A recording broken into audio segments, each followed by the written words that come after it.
அப்படி ஏதாவது பண்ணோன்னு இருந்தால் 41 உயிர்கள் கரூரில் இறந்தாங்களே, அது ஒரு காரணம் போதாதான் சென்ட்ரல் கவர்மெண்ட்டுக்கு? இன்னைக்கு அதையும் சேர்த்து தானே பண்ணிட்டு இருக்கான். சிபிஐ வழக்கு எங்கே இருக்குது? ஸ்டேட் கவர்மெண்ட் இல்லையா, சென்ட்ரல் கவர்மெண்ட்டில் தானே இருக்குது. சிபிஐ வழக்குன்றது அது வழக்கத்துக்கு கூடவான நடைமுறையில் இருக்கிறது தான்.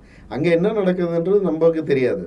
அது ஒரு சிபிஐக்கு பரிமாற்றம் போச்சுன்னா எல்லாரையும் கூட்டு என்கொயரி பண்ணுறதுன்றது சாதாரணமாக நடக்கிற. 41 பேர் இறந்த வழக்கு அங்கே தானே இருக்குது. அப்போது ஏன் வந்து மத்திய அரசோட அழுத்தம் இருக்காதுன்னு நீங்கள் சொல்கிறீங்க? சிபிஐக்கு போகணும் அப்படின்னு விருப்பப்பட்டது கட்சியினர் தான். அவங்க தான் இதை சிபிஐ கொண்டு போகணும்னு பார்த்தாங்க. சிபிஐக்கு இங்கேருந்து மாற்றம் செஞ்ச உடனே அது பெருசாக கொண்டாடினவங்களும் அவங்க தான். சிபிஐயோட வழக்கமான விசாரணை தான் போயிட்டுருக்கு.